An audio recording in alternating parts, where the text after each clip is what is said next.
अस्सलाम वालेकुम। Programme radio clinic की मेज़बान रुशना आपकी खिदमत में हाजिर। सुनाइए जनाब, कैसी तबीयत है? मिजाज तो बखैर हैं? अल्लाह करे आप सब बिल्कुल ठीक ठाक हों। हमारी दुआएं आपके साथ हैं। जैसा कि मैंने कहा कि इस दुनिया में बहुत सी बीमारियां हैं। अगर हर बीमारी पर रोशनी डालें तो साल हर साल गुजर जाएं, लेकिन फिर भी बाज़ बीमारियां ऐसी हैं जिनके बारे में हम आपको गाहे बगाहे बताते रहते हैं। यानी हम आपको ऐसी अहम बीमारियां बताते हैं जिनके बारे में आपको मालूमात हासिल हों।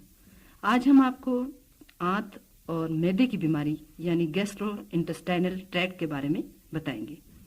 इसी सिलसिले में आज हमारे स्टूडियो में मेरे साथ तशरीफ रखती हैं डॉक्टर नईमा अफजल।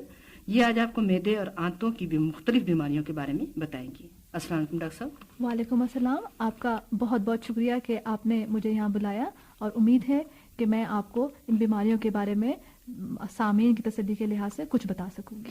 डॉक्टर साहब, सबसे पहले तो मैं आपसे ये पूछूंगी कि हमारे यहाँ यानी ये आंतों की बीमारियां जो हो जाती हैं, गैस्ट्रोइंटेस्टाइनल ट्रैक्ट की डिजीज जो होती है, इसकी अलामात क्या हैं? जी, इसकी बहुत सी अलामात हैं।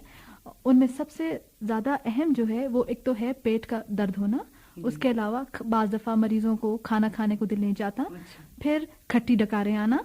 उसके अलावा उल्टी की शिकायत होना।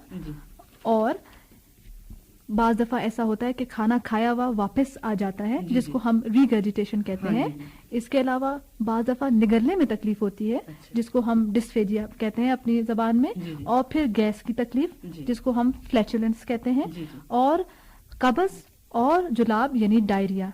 और उसके अलावा वजन का कम होना। ये खास खास अलामात हैं जो हमारे इस इसकी मैदे की और आंतों की बीमारियों से इनका ताल्लुक है। तो ये उल्टियां वगैरह जब होती हैं तो इसका क्या मतलब है कि वो खट्टी उल्टियां होती हैं कुछ इस किस्म की? अच्छा जी, तो उल्टी जो है, उल्टी की तो यूं तो बहुत सी वजूहात हैं, लेकिन अगर हम मैदे और आंतों की बीमारी के लिहाज से देखें तो उल्टी खासकर जो है हमारे खाने की जो पाइप होता है उसमें, उसके अलावा फूड पाइप कहते हैं, खुराक की नाली को कहते हैं। उसके अलावा आती है अगर आपके आंतों में कोई तकलीफ हो, कोई इन्फेक्शन हो, फिर मैदे में, इसमें जब तकलीफ हो तो उल्टी आती है।